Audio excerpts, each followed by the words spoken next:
Peace Hava Jati Yeknaba, Lepaki Yeknaba Kankudo, Nasa Pilne, I will declare war against you.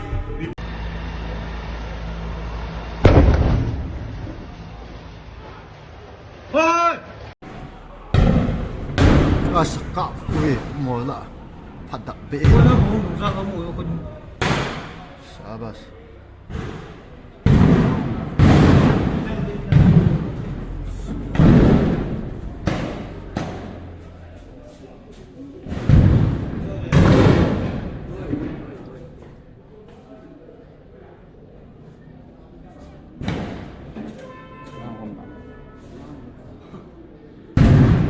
Giam tàu. Giam tàu à? Giam tàu. Sẽ bằng họ phịch tông. Cọp điều cho. Không nói này vậy nào.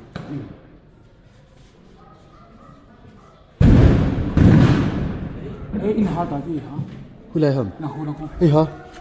Huy in tay không hiểu. Không hiểu. Huy in cái hal ta.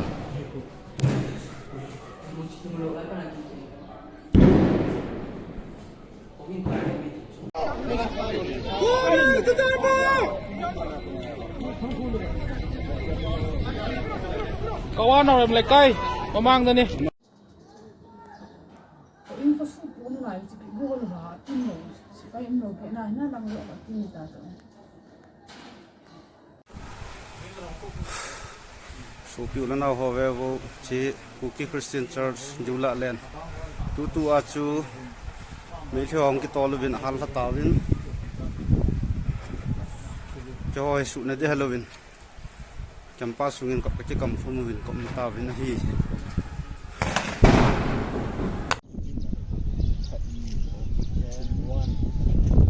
Hậu chữ viang nhé. Làm cái nan thôi.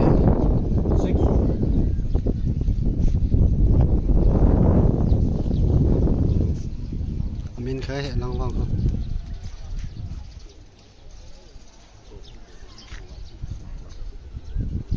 Saya ini hoi kihar.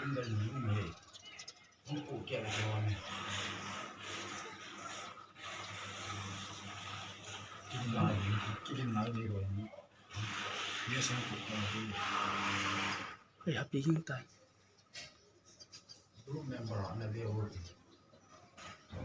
Purely là money mai đi mai đó. Tu para ka sala tu mathak tu. Para ka sakra tu.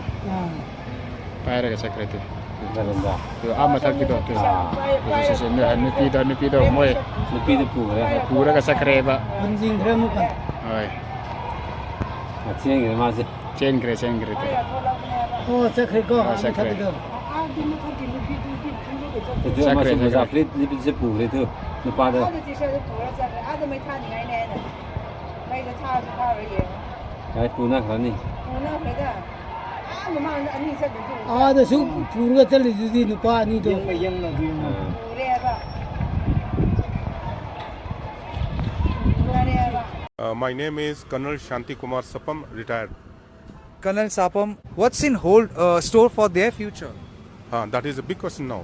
As of now, if the government, the central government as well as the state government, because of complications over here may not be able to do much as of now, but the central government has to come down very heavily. If the children are not behaving well, then the father has to come down to the children and beat them or whatever he has to do it. I'm really upset why our Prime Minister is still upset. Why he is not spoken a single word. My people are burning and dying. And he is still quiet. Let it be any community. We are all Indians. Why he is keeping quiet?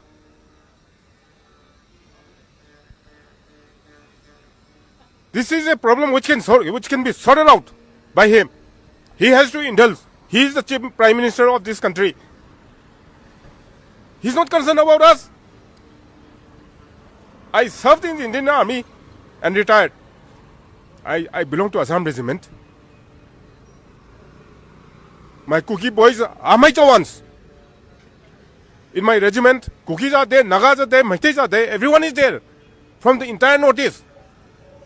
It pains Kukis are also very good people. Meiteis are also good people. Nagas also very good. We fought together wherever we went for the integrity of this country. And now I'm seeing my people burning, my state burning, dying. Very upset. I don't know what to say.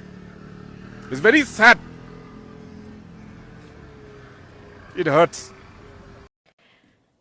Honourable Chair and colleagues, my deepest condolences to the families of the 140 people that have died in Manipur.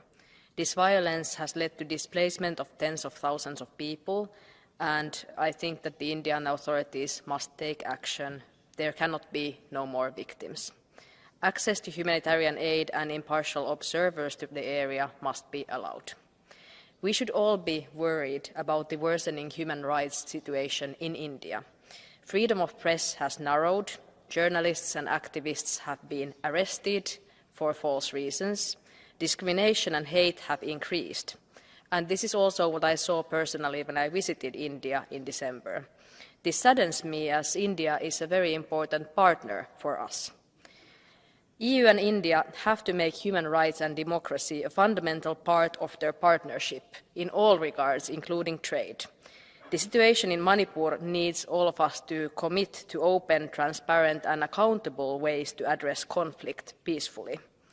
The goal must be to end this violence and to bring about a peaceful resolution for the situation in Manipur and for India to truly address all the root causes that are in the heart of these conflicts. I thank you, my colleagues, for cooperating on this, and I send my deepest condolences to those who are suffering because of the human rights situation and the violence. Thank you. I'm sitting here with the ZPM leader, Mr. Lalduoma. So, can you tell me what was the root cause of this Manipur violence between the Meiteis and the tribal? Well, it has been a pretty long time since we last met. I thank any life. Yes. And in order to give you an answer to that question, one has to go back to the history. You see, Manipur was formerly known as Kanglei Park, which means dry land. It was only after the Meiteis were converted into Hinduism, they were known as Manipur, which means the land of jewels, a beautiful name. The ancient Meitei kingdom was a tiny kingdom situated only in the small area comprising the valley of Manipur, the present Manipur. And in 1824, it became the protectorate of the British Empire. And in 1891, it became one of the princely states of India, which was annexed to the British India. In fact, it was the last princely state which has been annexed to the British India.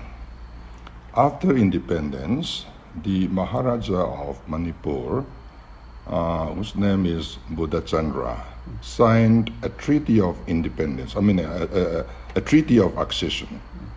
This treaty of accession was signed by him with Lord Mountbatten, who continued to be the first Governor General of the Free India. It was signed in Ceylon on 21st September 1949. Accordingly, Manipur became a part of Indian Republic on 27th October 1949. Right. Thereafter, it became Union Territory in 1956, and again it was given a statehood in 1972. In this connection, I would like to point out some vital points. Number one is, from the time of our ancestors, Manipur was inhabited by both Meiteis and tribals. Meiteis occupied a small area of the plain area, and tribals live in the hills area. And Meiteis never occupied the hill area so far, even till today. And there has been a record in the history that some battles had been taken place between the Maharaja of Manipur and the Mizo chiefs. And number two, which I would like to point out, is the area covered by the Treaty of Accession signed by the Maharaja of Manipur never comprise any part of the hill area. And in fact, hill area has never been under the jurisdiction of the Maharaja of Manipur. The hills were occupied by the tribals, having their own chiefs in each village, independent villages. They were just like a Greek city-state. Unfortunately, when Manipur became Union territory in 1956, all the areas in the hills were also included into the state of Manipur. So amalgamation of the areas occupied Métis as well as by the tribals under one single administrative unit is a blunder in history. They were ethnically, socially, culturally, and for that matter, even religiously different people. They should not have been kept under one umbrella. This is the root cause of the whole trouble now. All right. Okay. So that you have mentioned that the root cause of this Manipur, this trouble. So what is the immediate cause of this violence, this Manipur violence? Yeah. This violence started in 2015. You see, under Section 158 of the Manipur Land Revenue and Land Reforms Act 1960, transfer of land belonging to a member of a scheduled tribe to any other person not belonging to a member of scheduled tribe is not allowed. Right. Which means Métis are not allowed to have ownership of land in the traditional home of tribals. Number two, Manipur government wanted to amend this act in order to pave the way so that Métis are also given the right to ownership of land in the traditionally owned land of the tribal people. So they introduced two bills in 2015. One is Protection of Manipur People's Bill 2015. According to this bill, any person who settled down in Manipur after 1951 should be treated as non-Manipuri people. It means classification of citizens into two categories. One is going to be a genuine Manipur citizen, the other is going to be not. So this classification of citizens into two categories has never been acceptable to the tribals. And along with this bill, there is another bill known as Land Revenue and Land Reform 7th Amendment Bill 2015. This bill tries to give the right of ownership of land to Métis people in hill areas. So the strange thing is that these two bills were passed in a haste. There was no discussion, no debate, no voting. They were passed within 5 minutes. So it might have been the world record so far. So this was protested by all the tribals. And I also had gone there to support this movement. I had participated personally in the peace procession between Imphal and Churachandpur. In fact, I was given a thank you certificate which I hung over there in the wall. So during that time, there were dead bodies of 9 heroes. And these heroes were, they were given a heroic treatment. And these 9 bodies were kept in a civil hospital at Lamka for almost about 2 years.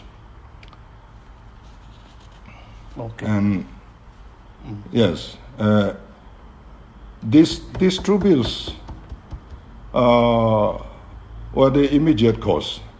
Then now these things had happened. Okay, the present crisis is a continuation of the effort on the part of the government of Manipur to enforce that bill. Now, they tried to enforce physically, ravaging several villages. The offensive attack was initiated by the state government, and the tribals were left with no other option except to defend themselves. They were defending themselves. They don't attack, they defend themselves. In fact, this is not a confrontation between the two communities, between Métis and tribals. It was, in fact, a confrontation between the state government and the tribals. Because the state government deployed its own police force and militants in the forefront, keeping the civilians behind. So, in fact, this is a confrontation between the government and its own people. Yes.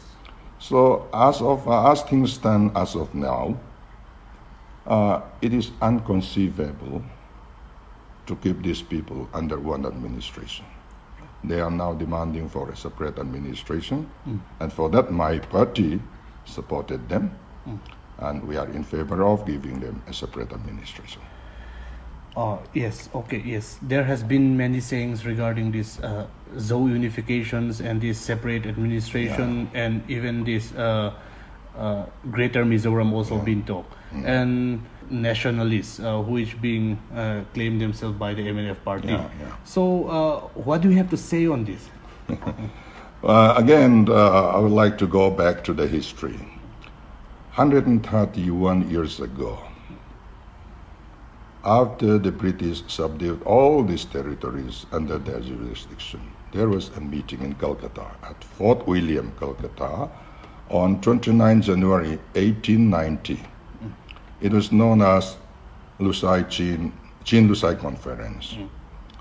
This conference recognized the Zou ethnic people as a different people. They should not be placed under the administration of Burma. They should not be placed under the administration of India. There has to be a separate administrative unit for them. That was the decision of the meeting. Had it been implemented, all the Zou people living now in Manipur, Tripura, Bangladesh, and Myanmar should have been under one administration. Unfortunately, due to the policy of divide and rule by the British, we are now divided into three. Some are in India, some are in Bangladesh, some are in Myanmar. So the vision and dream of my party is there will come one day will come, when all these Zou people were put under one administrative unit. This is our vision. And then regarding the Greater Mizoram, I don't want to use Greater Mizoram. I would like to prefer to use reunification of Zou people. Yes. Under Article 3 of the Indian Constitution, this is possible. It is permissible. Let me read out. Article 3 of the Indian Constitution. Parliament may by law form a new state by separation of territory from any state, or by uniting two or more states or parts of states, or by uniting any territory to a part of any state, increase the area of any state, diminish the area of any state, alter the boundaries of any state, alter the name of any state. So Article 3 has already provided the solution of this problem. This Article 3 has been used so many times. New states, new union territories were born, and so many times state boundaries were changed. So these people are brothers and sisters who are living in Manipur. If they decided to join us, we are most welcome. It will not be a Greater Mizoram, but it will be a reunification. And as far as that nationalism is concerned, nationalism is not a private property of MNF party. There has been so many heroes, fighters who had given their lives in order to defend the territory of our forefathers. They were martyrs, and they are nationalists. So we have so many nationalists, even before the existence of MNF party. So this is not a private property of MNF party. Nationalism is a property of all these old people, and it will remain in our minds forever, from generation to generation. This is our dream. It will never die. Okay. So in these upcoming elections, do you think that these zonifications will be the main agenda of this? Do you think this zonification will be the main agenda in this upcoming election? It may be to some extent, yes. Not much. Do you think that you will see the people's trust this time? Yeah, it is the victory of the people, as we have seen in my constituency when we have the by-election. Yes. The number of the membership in our party is very small, yes. But still we won. The total votes of all the contestants was less than my vote. Yes. So again, it happened in Lunglei Municipal Council election. Again, it happened in the local election here in the very constituency of the Chief Minister himself. Yes. Yes. So money power has been defeated 2-3 times. Yes. So money power will not be having much a role in this coming election. So we are very optimistic. Okay. Who will be a main opposition this time? MNF, because it's like a football match. Yes.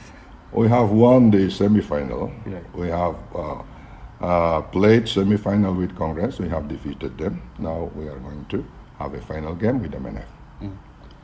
Okay. That now that you are saying that you are confident in these upcoming elections. So in case if there is a need of this post-poll alliance, like which party, this MNF, Congress, or the BJP? You see, in the post-election era, one cannot become a pick and choose. Yes. It depends on convenience. But I don't think there would be such situation.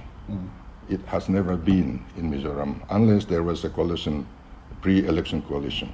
It has never been happened in Mizoram. So if we are to form a government, we'll form by ourselves with adequate stability. Okay.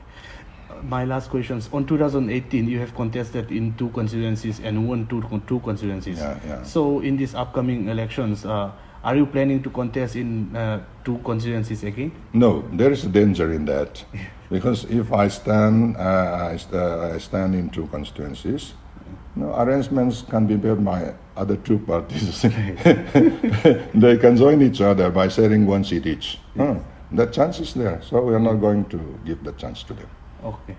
How many seats are we expected? You see, numbering the seats is not a proper thing to be done by me.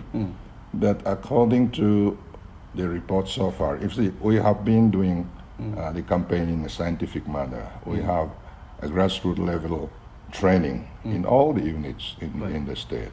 Right. So we know each family whether they are going to vote this or that party. So according to this assessment, we stand at around 30. Okay. Maybe less or maybe more. Okay. Thank you so much, sir. Thank you.